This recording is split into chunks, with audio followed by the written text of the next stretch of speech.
Meus irmãos, vamos iniciar a nossa reunião da tarde, agradecendo a Jesus as bênçãos, o amparo, a assistência que temos recebido, pela sua misericórdia em nossas vidas, pela oportunidade de estudarmos os seus ensinamentos, através do Consolador prometido, a doutrina espírita, que tem nos esclarecido a respeito da lei de Deus, nos ensinando como caminhar em busca da nossa evolução, do nosso progresso e, consequentemente, a paz que todos buscamos.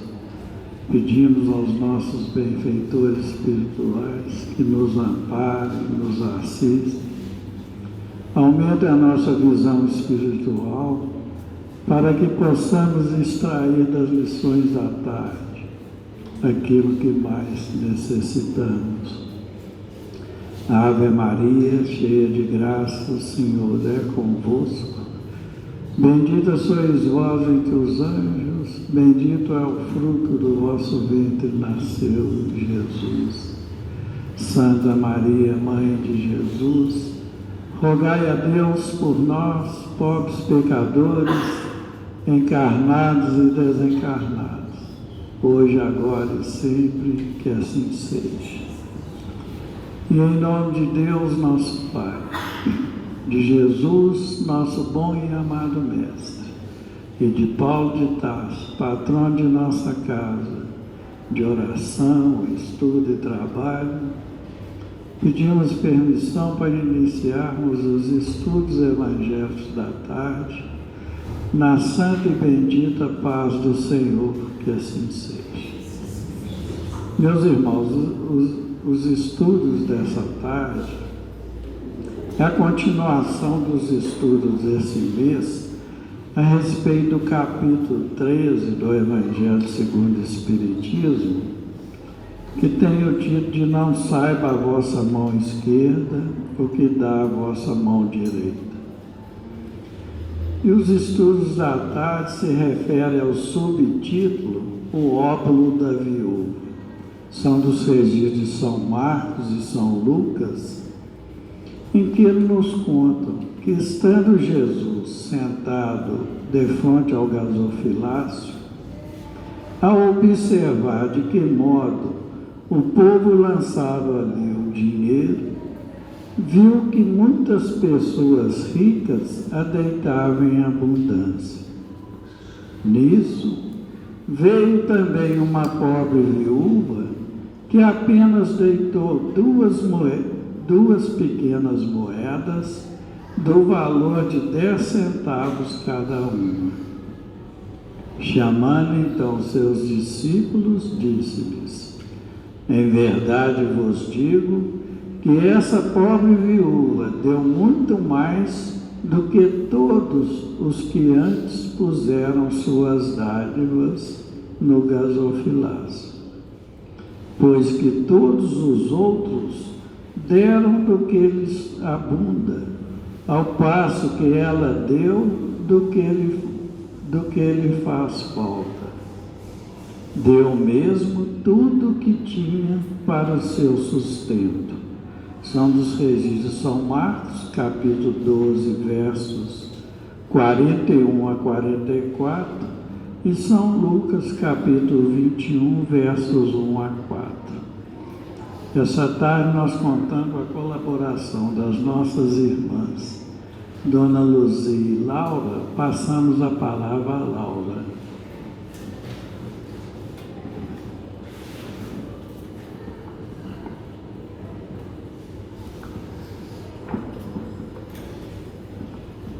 Boa tarde a todos. Bom, que o Evangelho de Jesus é o próprio Cristo. Na verdade, são as palavras do Cristo, não o Cristo, mas as palavras do Cristo materializadas num livro que nos ensina como viver, nós já sabemos. E dito isso, quando ele fala, não saiba a vossa mão esquerda o que dá a mão direita, É Ele nos dizendo que Deus, nosso Pai, nos observa. E que nós um dia vamos chegar no plano espiritual com uma lista de contas a prestar. Nessa lista vai estar tudo que nós fizemos. Tudo que nós fizemos, tudo que nós poderíamos ter feito, mas deixamos de fazer, e ainda mais. Nessa lista conterão todas as nossas verdadeiras intenções. E a intenção é o nosso coração. Vamos aprofundar um pouco mais para a gente entender. Na vida, existem coisas que nós fazemos por pura obrigação. É o famoso modo automático, né, que a gente liga no nosso dia a dia. A gente acorda, passa o café, come alguma coisa, sai para trabalhar, ou para estudar, ou para fazer os dois, volta para casa, cuida do resto das nossas obrigações, bem a toque de caixa, para dormir logo, arruma para deitar, deita e dorme. Geralmente a gente faz isso no automático. E muitas vezes, né, de forma tocada, ou pelo cansaço, ou pela correria do dia a dia, que nos exige muito, isso é uma realidade, ou por má vontade, ou por preguiça, ou sem nós colocarmos o nosso coração em tudo que a gente está fazendo, em tudo que a gente faz. Ou seja, sem intencionalidade, sem nós colocarmos a nossa intenção. E o mesmo ocorre com o espírita que vai para a fraternidade trabalhar. Mesma coisa. Ele está simplesmente ali cumprindo a obrigação que ele assumiu lá no plano espiritual, antes de reencarnar, de ir no centro espírita tantas horas por semana, por exemplo, às terças, às quintas e aos sábados, igual a gente está aqui hoje, para separar algumas horinhas da sua semana ali, né, da semana inteira, para aprender a ser uma pessoa melhor e para trabalhar em prol de alguém, para ajudar alguém. Ou seja, o famoso pagar com amor toda a dor que a gente causou para um monte de gente em outras vidas. É isso que nós estamos fazendo aqui. Só que antes de reencarnar, né, a gente pede de tanto remorso pelas coisas que a gente fez, a gente pede doença, a gente pede solidão, a gente pede abandono, a gente pede loucura, a gente pede deficiência, a gente pede limitação, para ver se a gente consegue pagar um pouquinho desse mal que a gente causou, né? Mas os nossos amigos espirituais mais elevados, com a permissão de Deus, vira para a gente e fala assim: não, meu filho, calma. Você vai reencarnar como espírita, vai frequentar a fraternidade tal, pertinho da sua casa, que é para facilitar a sua vida e evitar de você faltar, e vai se doar para a tarefa tantas horas da sua semana. Assim você vai diminuir seus débitos com amor. Mas mesmo assim a gente chega no centro espírita como se a gente estivesse cumprindo apenas uma obrigação corriqueira do nosso dia a dia, achando que nós somos pessoas importantíssimas e que a tarefa do Cristo que precisa de nós, não nós que precisamos da tarefa do Cristo. E na hora de trabalhar, na hora de cumprir a nossa cota ali de ajuda ao próximo, nós fazemos como se fosse o ato mais lindo do mundo, algo inédito que ninguém nunca fez. A gente age como se fôssemos insubstituíveis, como se não tivesse mais ninguém para fazer aquilo. E o sentimento traduzido é o seguinte: olha como eu sou bondoso, então não seja ingrato comigo. Olha tudo que eu estou fazendo. Eu cheguei aqui cedo, eu arrumei tudo bonitinho, deixei lá, independente da frente, né, de trabalho, deixei tudo arrumadinho, né, para quando os irmãos chegarem, tá tudo bonitinho, olha tudo que eu estou fazendo. Seja grato, seja grato. Olha que maravilha. É assim que a gente age. Esse é o sentimento traduzido muitas vezes. E mais uma vez nós caímos nos mesmos padrões que nós prometemos lá no plano espiritual nunca mais repetir. Mas Deus nos observa. Não nos enganemos, porque Deus nos observa. Ele sabe de todas as nossas intenções, Ele conhece o nosso coração melhor do que nós mesmos. E a tarefa que o Cristo nos deixou, além de ter que ser feita com toda a nossa verdade, toda a nossa intenção, ela é para ser feita em silêncio, com o barulho apenas do nosso exemplo. Não é chegar aqui e achar que nós somos uma maravilha, nossa. Porque ali no fundo a gente está pensando na nossa autoimagem, né? Na nossa imagem, em como as pessoas nos enxergam, em como as pessoas estão nos observando, não Deus. Então, a tarefa do Cristo é para ser realizada em silêncio, com o barulho apenas do nosso exemplo, porque só o exemplo demonstra a nossa verdade. Só Ele. E não adianta nada a beleza das nossas atitudes, né? O quanto a gente dá para quem nos procura, né? Quantas vezes por semana a gente frequenta a fraternidade espírita, se a nossa intenção não for verdadeira, se nós não fizermos de todo o nosso coração, de toda a nossa sinceridade. Por isso que Jesus fez questão de deixar registrado para todos nós sobre essa viúva do item 5, que deixava 2 moedinhas no depositório do templo, depois que todo mundo ia embora, mas que depositava ali com todo o seu coração, com todo o seu cuidado, com todo o seu zelo, com toda a sua verdade, sem precisar de ninguém testemunhar. Ela não precisava que ninguém olhasse a sua atitude, ela não se importava com a gratidão de ninguém. E ajudar, esperando gratidão, não é auxiliar 100%. Né? Às vezes a gente até ajuda alguém com aquele desejo, né, de realmente fazer algo bom, com aquele desejo de que aquele auxílio seja útil realmente para a vida da pessoa. Mas se no final, aquele alguém que foi ajudado por nós, aparentemente nem liga, porque acontece muito, né? Aquela pessoa, a gente ajuda, mas aquela pessoa nem liga, ou aquela pessoa futuramente venha nos prejudicar.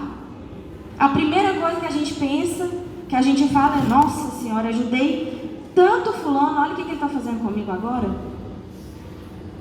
Olha quanta ingratidão, meu Deus, quanta ingratidão.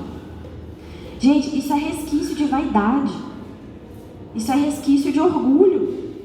Gratidão não se cobra. Ou a pessoa tem, ou um dia ela aprende a ter, né? E não vai ser, não seremos nós que vamos cobrar ou ensinar alguém a ter gratidão. Por isso que Deus vê o bem que nós fazemos em silêncio. E só assim Ele se compadece de nós. Ele nos observa, Ele sabe das nossas intenções, Ele conhece os nossos pensamentos, Ele sabe dos nossos sentimentos, Ele sabe quando fazemos algo por obrigação ou por vontade verdadeira de ajudar. E dito isso, eu vou tomar a liberdade de contar aqui uma história para a gente ilustrar a lição, o capítulo 13 e o item 5, né, que é a lição da nossa tarde. E essa história vai além do óbolo da viúva. É sobre ajudar sem procurar ser visto, é sobre doar de si mesmo, sem a preocupação com a sua própria imagem. É sobre a verdade da intenção das suas atitudes e sobre como Deus nos observa o tempo todo, a cada passo, a cada pensamento. A história chama-se A Maior Dádiva. Ela se passa no templo de Jerusalém, onde as pessoas faziam grandes doações para demonstrar a sua fé. Principalmente os ricos fariseus, né? Os fariseus, eles gostavam bastante de ostentar, né, as suas ofertas no templo e faziam questão que as pessoas viam o que eles faziam, as doações, as oferendas, né, as ofertas, o tamanho da sua generosidade, né, das somas em dinheiro que eles deixavam lá no templo. E Jesus e seus discípulos observavam as ofertas, aquelas ofertas, e observavam as pessoas que depositavam as doações no gasofilácio, enquanto Judas ficava impressionadíssimo com o tamanho das doações, com o valor em dinheiro que as pessoas, que os fariseus deixavam ali. E em um dado momento, Judas se aproximou de Jesus e falou: Mestre, Jeroboão, aquele negociante de tapetes, entregou 20 peças de ouro. Abençoado seja Jeroboão, disse Jesus, muito serena, e seguiu. Porque ele conseguiu renunciar o excesso apreciável, evitando talvez pesados desgostos em sua vida. O dinheiro demasiado, quando não se escora no serviço aos semelhantes, é perigoso tirando da alma. E o discípulo voltou a observar o movimento do templo, com indisfarçável desapontamento, mas decorridos alguns instantes, reapareceu notificando: Zacarias, o velho perfumista, sentindo-se enfermo, ou seja, doente, e no fim dos seus dias, trouxe 100 peças de ouro. Então, Zacarias achou que ia falecer e trouxe para o templo logo de uma vez 100 peças de ouro. E Jesus disse: bem-aventurado seja ele. Mas vale confiar a fortuna aos movimentos da fé do que deixá-lo a parentes ambiciosos e ingratos. Zacarias prestou incalculável benefício a ele mesmo. E Judas tornou, de modo próprio, a fiscalizar para comunicar logo após ao grupo o seguinte. Então Judas, nesse momento, com mais essa resposta de Jesus, voltou a fiscalizar os fariseus, e as pessoas do templo. Cutucou Jesus de novo e falou: a viúva de Cã, o mercador de cavalos, que faleceu recentemente, acabou de entregar todo o dinheiro que recebeu dos romanos pela venda de grande partida de animais. E com a voz bem baixinha, como se contasse algo errado, mas impressionante a Jesus, bem cauteloso, apontou: dizem por aí que alguns centuriões planejavam roubar os bens. Jesus sorriu e considerou: muitos recursos amontoados, ou seja, acumulados, sem proveito nenhum, provocam as sugestões do mal. Feliz dela, que soube preservar-se contra esses malfeitores. O aprendiz curioso regressou à sua posição e voltou a falar: mestre, então, Judas de novo, mestre, Efraim, o levita de Cesareia, entregou 200 moedas, 200. Bem-aventurado seja Efraim, disse o amigo divino sem nenhuma afetação. É grande virtude saber dar do que te sobra em meio de tantos avarentos que se rejubilam à mesa, esquecendo dos infelizes que não dispõem de nenhum pedaço de pão. E nesse instante, depois de todos esses apontamentos de Judas, maravilhado com todos aqueles ricos que estavam doando quantias enormes em dinheiro para o templo, penetrou uma viúva paupérrima, uma viúva bem pobre. E a julgar pela sua simplicidade, via-se logo que ela era uma mulher muito pobre. Diante do sorriso sarcástico de Judas, o Senhor acompanhou-a de perto, no que foi seguido então pelos demais companheiros. A mulher humilde orou e apresentou 2 moedinhas ao falso religioso do santuário célebre. É a viúva do item 5 de hoje. A mulher humilde orou, colocou lá as suas 2 moedinhas, e muitos circunstantes riam-se, irônicos, mas Jesus apressou-se a se esclarecer para os apóstolos. Em verdade, essa pobre viúva deu muito mais do que todos os poderosos aqui reunidos, porque não vacilou em confiar ao templo quanto possuía para o seu sustento próprio. Então, Jesus logo correu para chamar a atenção ali dos apóstolos e explicar: olha, essa viúva doou muito mais do que todos esses homens ricos que aqui estavam.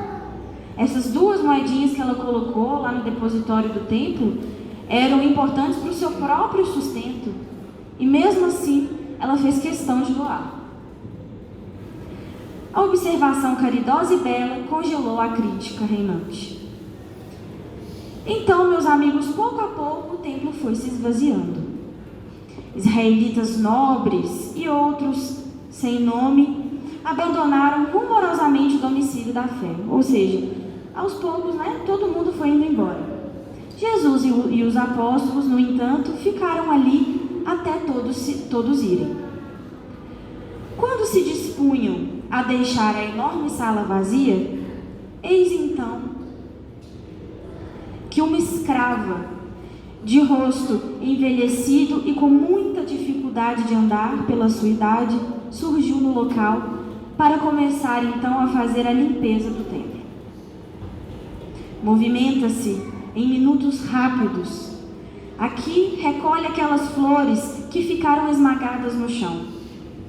Ali absorve em panos úmidos os detritos, ou seja, as sujeiras deixadas por doentes descuidados e por pessoas que não se importavam em preservar o templo. Tinha um sorriso nos lábios e a paciência no olhar, esfregando o piso em silêncio, para que o ar se purificasse na sublime residência da lei. E Pedro, agora sozinho com Jesus, depois que todos tinham ido embora, ainda impressionado com as lições recebidas naquele dia, virou para Jesus e perguntou: Senhor, foi então a viúva pobre a maior doadora do templo do nosso Pai? E Jesus elucidou em tom fraterno: realmente, Pedro, a viúva doou muitíssimo, porque enquanto os grandes senhores aqui testemunharam a própria vaidade com muita inteligência, porque eles sabiam o que eles estavam fazendo, desfazendo-se de seus bens que só lhes constituíam embaraço, ou seja, preocupação à sua tranquilidade futura, ela entregou ao Todo-Poderoso aquilo que significava alimento para o seu próprio corpo. Ou seja, realmente aquela viúva ajudou muito mais do que eles.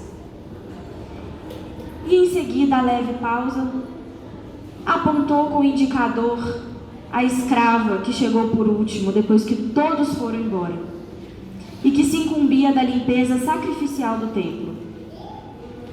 Porém, a maior benfeitora para Deus aqui ainda não é a viúva humilde que se desfez do pão de um momento.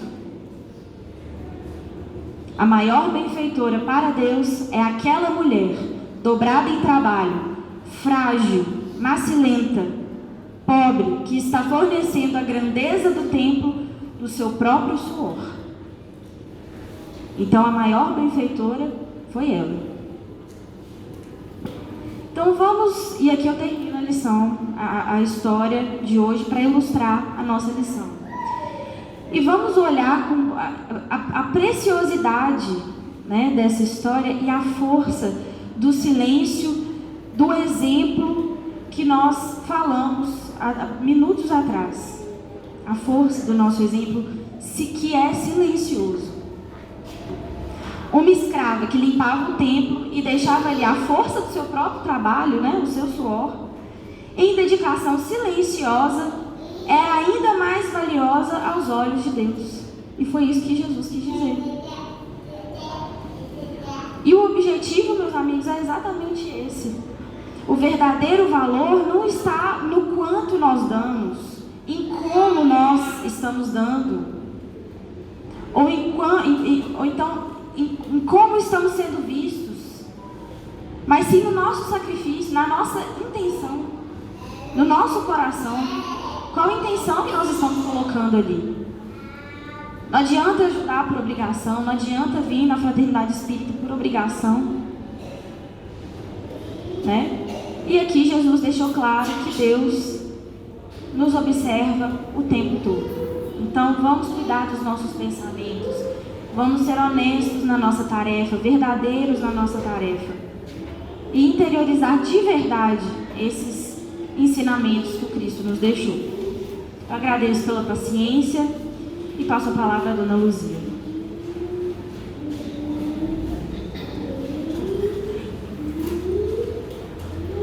Bom, meus irmãos, boa tarde.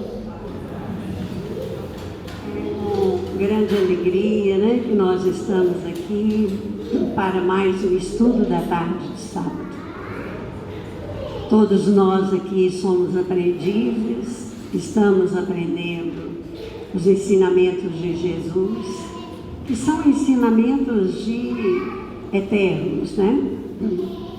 Não vai ser numa existência só que nós vamos conseguir compreender toda a essência daquilo que Jesus nos trouxe. Mas, com a nossa boa vontade, o nosso bom ânimo, né? A gente vai aprendendo devagar.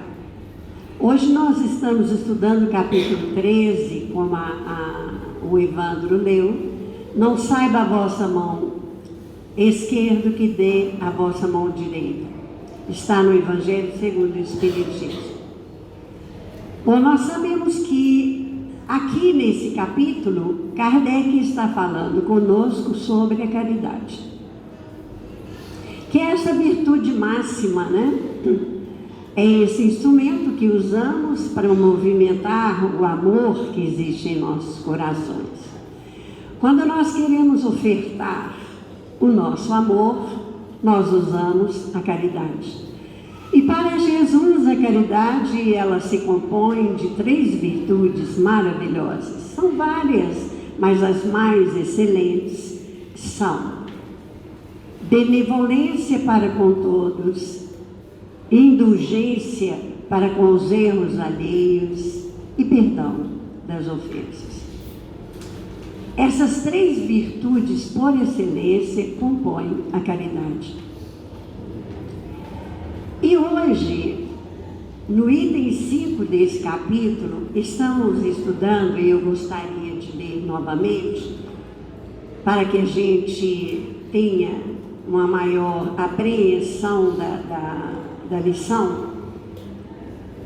Está nos apontamentos de Marcos e no de Lucas, o óbolo da viúva.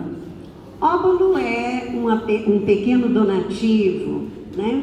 É um donativo de muito pouco valor, é óbolo.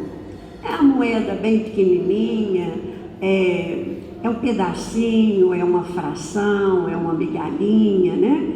Como a gente diz no popular. É uma coisa de bem pouco valor. E conta-nos Marcos e Lucas que Jesus estava sentado defronte o gasofilácio, que nada mais é do que uma caixa, né, de ofertas, de donativos, que havia na igreja. E o interessante que, ao pesquisar, no livro de Haroldo do Novo Testamento, ele explica que gasofilácio era uma caixa que ficava pendurada na parede, no átrio das mulheres. Ela tinha a forma de uma trombeta. E ali era colocado as ofertas. E por que átrio das mulheres? Nós sabemos que naquela época as mulheres não participavam das cerimônias junto com os homens. Então o templo ele era dividido em partes. Havia o átrio onde ficavam as mulheres para assistir à cerimônia e os homens em outro átrio. E assim, Jesus observava de modo a maneira como o povo lançava dentro daquele gasofilácio os seus donativos. Ele viu que muitas pessoas ricas o deitavam em abundância. Nisso veio também uma pobre viúva que apenas deitou 2 pequenas moedas no valor de 10 centavos cada uma, quer dizer, 10 centavos hoje. Antigamente ele tinha outro valor, não é? E tinha outro nome também, chamava-se leptos. Era uma moedinha bem pequenininha, romana, valia 10 centavos realmente, ou 1/4 de 10 centavos, tão pouquinho que era, né? Chamando então seus discípulos, disse-lhes: em verdade vos digo que essa pobre viúva deu muito mais do que todos os que antes puseram suas dádivas no gasofilácio, pois que todos os outros deram do que lhes abunda, ou seja, daquilo que não vai faltar para eles. Eles tinham tanto que o que eles tiravam para depositar não faria falta para eles. Ao passo que ela deu daquilo que ela faz. E a única coisa que ela detém são essas 2 moedinhas. E ao doá-las, ela vai ficar sem nada, né? Deu mesmo tudo que tinha para o seu sustento. Bom, então aqui Jesus também está se referindo à caridade. Então vamos estudar esse texto. A Laura nos trouxe uma lição lindíssima de Irmão X, que nos conta essa história de acordo com os registros lá do plano espiritual. Então conta todo o fato, todos os acontecimentos daquele momento, né? E ali a gente percebe que Jesus dá como exemplo aquela doação mínima, né? A dizer para os discípulos que aquilo para Deus tinha valor maior do que qualquer quantia maior, do que o que foi dado antes. Mas será que Jesus falava da quantia em dinheiro depositada ou de outra coisa? Nós vamos ver isso. Então ele diz, e depois ele vai falar outra vez a Pedro, que quem realmente doou mais foi aquela senhora escrava, velhinha, que doou do seu próprio suor, do seu próprio trabalho. Essa foi a doação mais meritória perante Deus. Nós nos lembramos então que Paulo de Tarso, lá no capítulo, me parece que é o capítulo 3, versículo 19 da primeira carta de Coríntios, Paulo diz assim para nós: a sabedoria do homem é uma estultícia diante de Deus, ou seja, é uma insensatez perante a sabedoria divina. O que Jesus quer ensinar para nós ali? É que então a gente não pode dar muita quantidade? Então, às vezes, eu tenho aquela quantidade de elementos, de roupas, de material lá na minha casa, eu não posso doar porque Deus não vai gostar? Não, não é isso. A nossa sabedoria ainda é tão insensata que o que brilha aos nossos olhos? Aos nossos olhos brilha o poder, brilha ainda autoridade, brilha ainda quantidade, ao invés de qualidade. O que Jesus está tentando para nós, dizer para nós, é que toda oferta é importante. Toda oferta tem o seu valor. Mas a balança divina, ela usa uma aferição diferente da do homem. Quando ela vai aferir os valores perante a vida, a aferição de Deus não olha como o homem olha. Não olha brilho de autoridade, não olha brilho de poder e nem tampouco brilho de quantidade. Ele não olha o brilho da ostentação. O que é a balança divina ofere? Qual é a aferição dela? O peso dela é os sentimentos humanos, aquilo que a criatura traz em seu coração ao fazer uma dádiva, a fazer uma oferta, a trazer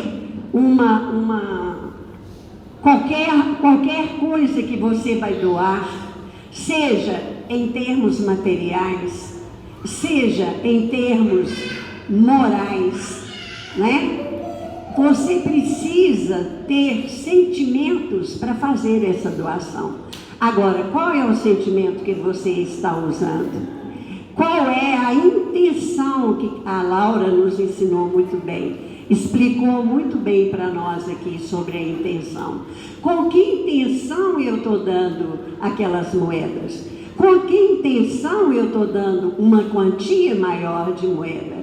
Será que é realmente para ser útil ao templo? Ou será que é para todos observarem e olharem para mim e falar, nossa, como que ela é boazinha? Como que aquela pessoa é caridosa? Isso é ostentação. Então é isso que Jesus está nos alertando com o óbolo da viúva. É o que ele está tentando dizer para nós. E o ensinamento de Jesus vai muito mais longe do que isso. Aqui nós estamos falando de caridade material, mas existe a caridade moral. Aquela que nós não temos dinheiro, que nós não temos condições financeiras para doar grandes quantias, mas que podemos doar com a nossa própria vida, né? Temos recebido tanto de Deus, Deus nos tem dado tanto, né? Tanto. É por isso que Kardec, no final do comentário aqui, que ele faz um comentário logo depois, no item 6, é um comentário de Kardec. E no final ele diz assim, ó: todo aquele que sinceramente deseja ser útil, 1000 ocasiões encontrará de realizar o seu desejo. Se não for de um modo, será de outro, porque ninguém há que, no pleno gozo de suas faculdades, não possa prestar um serviço qualquer, prodigalizar um consolo, minorar um sofrimento físico ou moral, fazer uma doação de si mesmo. Então não há nenhum de nós que não pode ajudar. Por isso que a doutrina espírita tem um acervo de mensagem a nos falar de várias coisas que podemos fazer, por menores que sejam as nossas oportunidades. Nós temos a oração da migalha no livro, o livro da verdade, né? O Espírito da Verdade. Nós temos a história da semente, que é um poema lindo de Casimiro Cunha. Nós temos vários tipos temos também no livro, eu até trouxe, Bênção de Luz, de Paz, me desculpe, que Emmanuel vem falar de encargos pequeninos, ou seja, aqueles encargos anônimos, os trabalhos anônimos, que não são reconhecidos muitas vezes nem pela sociedade, não é? Mas que muitas vezes nós vamos ter que fazê-los. São formas de ajudarmos. É como aquele óbolo, aquela pequena oferta da viúva dentro do gasofilácio, é a nossa oferta à vida. A nossa vida que tem nos dado tanto.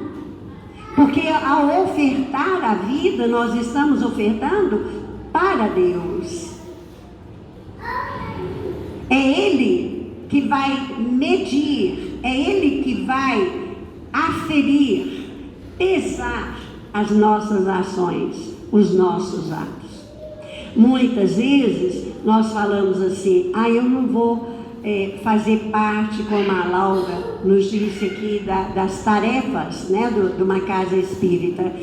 Eu não vou fazer parte porque eu não sei fazer nada. Eu não consigo fazer nada.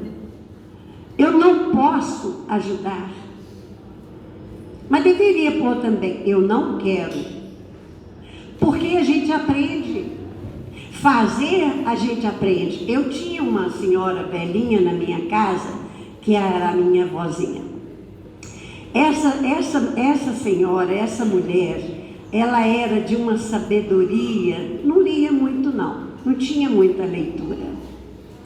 Mas ela era costureira, e como diziam os antigos, costureira de mão cheia. Né? Os antigos sabem o que significa isso. Quer dizer, costurava bem. Então ela nos colocava, desde pequena, eu e minha irmã, ajudando a fazer as barrinhas, né? Ou de calça, ou de saia. E a gente, como adolescente, a gente apressava. Enquanto ela fazia um pé de cruz na barra, bem pequenininho, nós fazíamos um grande, um pequeno, outro grande, outro pequeno, ia rapidamente. Ela chegava, olhava, não, tá bom, mas vamos desmanchar e fazer de novo. Aí ela desmanchava tudo, eu olhava para minha irmã, meu Deus do céu, hoje nós não saímos daqui. E aí, eu falava com ela, minha avó, eu nunca vou conseguir fazer igual a senhora. Ela falou, não, igual não. Ninguém faz nada igual a ninguém. Você vai fazer do seu jeito, mas bem feito. Todos nós somos capazes de fazer. Cada um vai colocar o seu jeitinho, a sua maneira, o seu modo, mas tem que ser feito de bem feito, com amor, com caridade. Mostrando aqui, segundo essa lição, no mesmo capítulo, do item 16 do capítulo 13, não saiba a vossa mão esquerda o que dê a vossa mão direita, um espírito chamado, o Espírito João, em Bordeaux, 1861, ele nos traz uma mensagem linda sobre a capacidade que cada um de nós tem e que refere-se também ao óbolo da viúva. Então ele diz assim, olha, para aqueles que são ricos e principalmente as mulheres que são sensíveis no trabalho manual, a mulher rica, venturosa, que não precisa empregar o tempo nos trabalhos de sua casa, não poderá consagrar algumas horas a trabalhos úteis aos seus semelhantes? Será que não teria 15 minutos, 10 minutinhos do seu tempo, meia horinha para consagrar, né, ao trabalho, aos semelhantes? Compre o que lhe sobre dos prazeres. O que ele quer dizer aqui? Vamos deixar de comprar um esmalte, um perfume, e vamos comprar ali uns tecidos, né? Vamos comprar umas lãs, não é mesmo? E faça com eles agasalhos para os desgraçados que tirita de frio. Confeccione com suas mãos delicadas roupas grosseiras, mas quentes. Auxilie uma mãe a cobrir o filho que vai nascer, ou seja, um enxovalzinho. Nós temos aqui, olha, lá embaixo nós temos uma oficina onde se faz um enxovalzinho. Quantas meninas vêm, quantas senhoras grávidas e levam enxoval para casa? Não é mesmo? E continua, já que eu não sei costurar, com aquilo que eu possa adquirir, se eu ficar um mês sem um perfumezinho francês, será que eu posso adquirir um tecido e doar lá para um enxovalzinho? Ou mesmo para outra parte da costura, não é mesmo? Onde vai ser doado para aqueles que realmente precisam. E aí continua João dizendo para nós, e provavelmente é João o apóstolo. Ele diz assim, olha, se por isso seu filho ficar com algumas rendas de menos, ou seja, algumas peças de roupas de menos, O filho do pobre terá mais com que se aqueça. Trabalhar para os pobres é trabalhar na vinha do Senhor. E tu, pobre operária, ou seja, você, mulher, que não tem condições financeiras, por quê? Porque está na prova diferente da outra. A outra está na prova da riqueza, sabemos disso, a doutrina tem nos ensinado. Cada um de nós está numa prova. Então, se eu vir na prova ainda da necessidade, na prova de não ter bens materiais, bens em termos amoedados, né? Um salário bom. Vamos então, o que ele diz para nós? Que não tens o supérfluo, mas que cheia de amor aos teus irmãos, também queres dar do pouco com que contas, dá algumas horas do teu dia, do teu tempo, o único tesouro que possuis. Parando aqui. Mas como é que eu vou dar uma hora do meu tempo? Eu vou sair, entrar na casa dos outros e falar, vim aqui para te ajudar? Nós temos as instituições, as fraternidades, e não é só aqui, são muitas em Belo Horizonte. Até mesmo nos bairros, nós temos os templos, as escolas religiosas, onde também há muita necessidade de voluntários. O que ele está falando aqui? É no trabalho voluntário. Se eu não tenho condições de doar o dinheiro, ou doar a roupa, ou doar o alimento, eu vou trabalhar com a minha força, com a minha capacidade, com a minha inteligência. Eu vou doar. Nós temos aqui, muitos de nós aqui, tomamos sopa lá embaixo. Há um local onde se faz sopa e que precisa, e é até bom eu falar isso, está necessitando de voluntários para ajudar, principalmente na hora da limpeza, como essa velha escrava foi ajudar na limpeza do templo. É isso que é meritório a Deus, não é só receber, porque da vida nós já recebemos muita coisa boa. A própria vida já é uma oferta maravilhosa de Deus para nós, a própria existência. Então é necessário que despertemos para o trabalho, que aprendamos também não só receber, mas doar, ofertar aquilo que de melhor nós temos em nós. Não é a semana toda, é 1 hora na semana, 2 horas, 3, num dia, não é mesmo? E aí ele continua dizendo para nós assim, olha,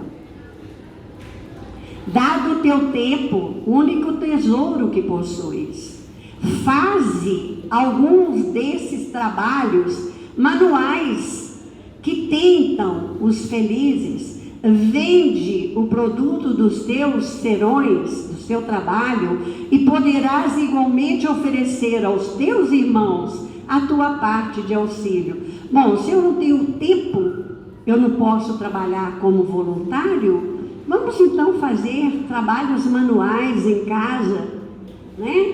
Vamos aprender a fazer um biquinho no guardanapo, vamos fazer sapatinhos,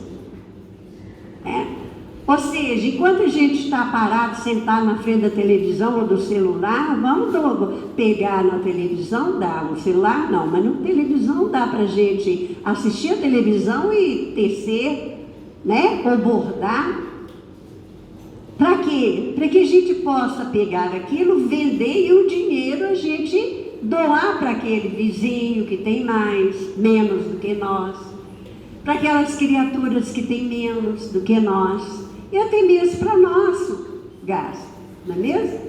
E aí continua João dizendo para nós assim: terás talvez algumas fitas de menos, né?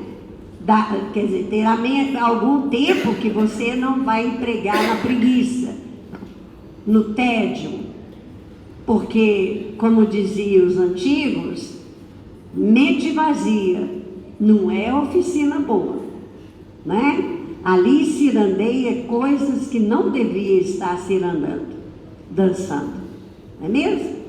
E aí ele diz assim, ó, darás, porém, calçado a um que anda descalço. Então, se eu faço um tapetezinho, se eu faço alguns guardanapos e vendo, dá para comprar pelo menos uma sandalinha ou um chinelinho para ofertar alguém que precisa. Por que não? Eu estou doando daquilo que aquela velha escrava doou lá no templo, de si mesmo, do seu suor, do seu tempo. É isso que é meritório aos olhos de Deus. É claro que Ele não vai chegar e reclamar de nós. Ele não vai fazer caso se a gente vai fazer ou não. Porque Deus tem o tempo todo. Ele vai aguardar por nós. O que o que João nos fala aqui, e que Jesus nos ensinou com o óbolo da viúva, é para que mais tarde nós, a nossa consciência, as leis divinas grafadas em nós mesmos, não venham cobrar de nós o nosso tempo perdido, as nossas horas vagas, né? Os momentos que deixamos passar, que deixamos ir embora e que não vão voltar, e que poderíamos ser mais úteis, que poderíamos ser mais gratos, porque quando fazemos uma oferta, seja uma oferta com bens, seja uma oferta com um trabalho voluntário, doando de nós mesmos, é gratidão a Deus pelo que tanto recebemos dele. Estamos agradecidos a Ele pelo que Ele tem feito por nós, em todos os momentos. E aí João continua dizendo para nós o seguinte: vós mulheres, e agora ele vai falar de quem está na igreja, vós mulheres que votaste a Deus, ou seja, aquelas que fizeram voto, né, para entrar nos conventos, nos seminários, os padres, as freiras. Então ele diz assim: trabalhai também na sua obra, mas que os vossos trabalhos não sejam unicamente para adornar as vossas capelas, para chamar a atenção sobre a vossa habilidade de fazer bonito, né? E a vossa paciência ao fazer algo belo. Trabalhai, minhas filhas, e que o produto de vossas obras se destine a socorrer os vossos irmãos em Deus. Olha bem o que ele está dizendo, né? E é João mesmo, que é João que sempre está nos chamando de filhinhos. Essa mensagem é dele. E aí continua: os pobres são seus filhos bem-amados. Trabalhar para eles é glorificá-lo. Cede-lhes a providência que diz: aos pássaros do céu Deus dá o alimento. Olha que lindo, né? Jesus nos ensina. Por que ficais ansiosos pelo dia de amanhã? Se os pássaros não plantam, não semeiam, não colhem, né? E encontram o alimento, por que vós estáis ansiosos? Porque os pássaros do céu somos nós. No momento em que nós estendemos as mãos para ajudar aqueles que necessitam, como João diz aqui, olha, é muito lindo o que ele está dizendo aqui, né? É muito lindo mesmo. Ele vem e fala conosco assim, olha: cede-lhes, ou seja, cede àqueles que necessitam a providência que diz: aos pássaros do céu dá Deus o alimento. Através do quê? Das nossas mãos, das nossas ofertas. Vocês não tratam dos passarinhos? Vocês não plantam árvores em casa para que os passarinhos acham frutos? Não é mesmo? O homem não planta e os passarinhos acham. Então, é isso que João está fazendo aqui, uma analogia. Mudem-se o ouro e a prata que se tecem nas mãos em roupas e alimentos para aqueles que não têm. Fazei isso e abençoado será o vosso trabalho. Todos vós que podeis produzir, dai o vosso gênio, dai as vossas inspirações, dai o vosso coração, que Deus vos abençoará. Então não existe ninguém na terra que não possa ajudar. Todos podem. Até aqueles que estão na prova da pobreza, eles têm algo a oferecer. Todos. E Deus vai nos pedir conta disso, né? Poetas, literatos, que só pela gente mundana sois lidos. Satisfazei-lhe os lazeres, continue, mas consagrai o produto de algumas de vossas obras ao socorro de desgraçados. Pintores, escultores, artistas de todos os gêneros, venha também a vossa inteligência em auxílio dos vossos irmãos. Não será por isso menor a vossa glória, e alguns sofrimentos haverá de menos. Todos vós podeis dar, qualquer que seja a classe a que pertençais, de alguma coisa dispondes que podereis dividir, seja o que for que Deus vos haja outorgado, uma parte do que Ele vos deu, deveis àquele que carece do necessário, porquanto em seu lugar muito gostaríeis que outro dividisse convosco. Olha o que está dizendo aqui: lei de causa e efeito. Aquele que hoje tem muito e guarda só para si, amanhã renasce na posição daquele que não tinha, porque vai passar pela mesma situação que ele não enxergou quando tinha condições de ajudar. Essa é a lei. A lei de Deus é amor. E como Jesus diz, o amor é colocar-se no lugar do outro. É necessário que nós aprendamos a estar no lugar do nosso companheiro de estrada. Não importa o que sentimos no coração por ele. Não importa se ele não me agrada. Eu preciso ter as 3 virtudes da caridade: benevolência, indulgência, ou seja, tolerância, paciência, né? Compreensão com o nosso semelhante e perdão das ofensas.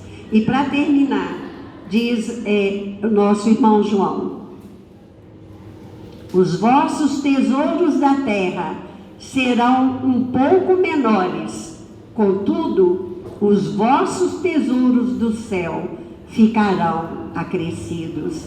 Lá colhereis pelo cêntuplo o que houverdes semeado em benefício neste mundo. Que Jesus nos abençoe, nos dê o entendimento, nos fortaleça, para que a gente possa realmente sair desse desânimo, dessa ociosidade que a nossa alma ainda se encontra em favor daqueles que necessitam de amparo.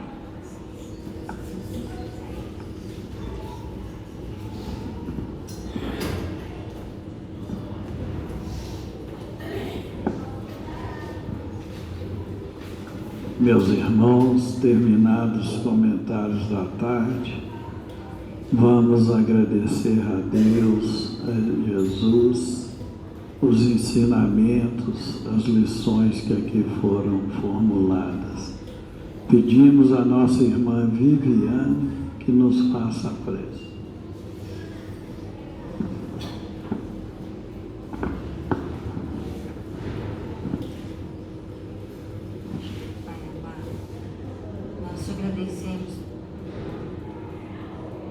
Nós te agradecemos por essa tarde abençoada, pela palavra dada, pelos ensinamentos dados.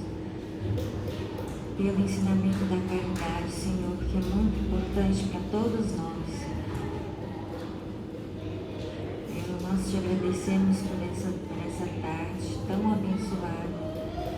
Nós te agradecemos pela vida de cada um de nós, por cada coração que está aqui hoje, por cada vida que está aqui, se disponibilizando por ouvir, por participar, por estar aqui para todos, ajudando, colaborando com o Espírito em cada coração para ajudar um ao outro, Senhor. Muito obrigada. Assim seja. Com essa prece, nós estamos encerrando a reunião da tarde, na santa e bendita paz do Senhor, que assim seja. Os irmãos que forem receber o passe, pedimos que forme aqui. Vai ter médico para adulto. Quem for receber a ficha, permaneça sentado.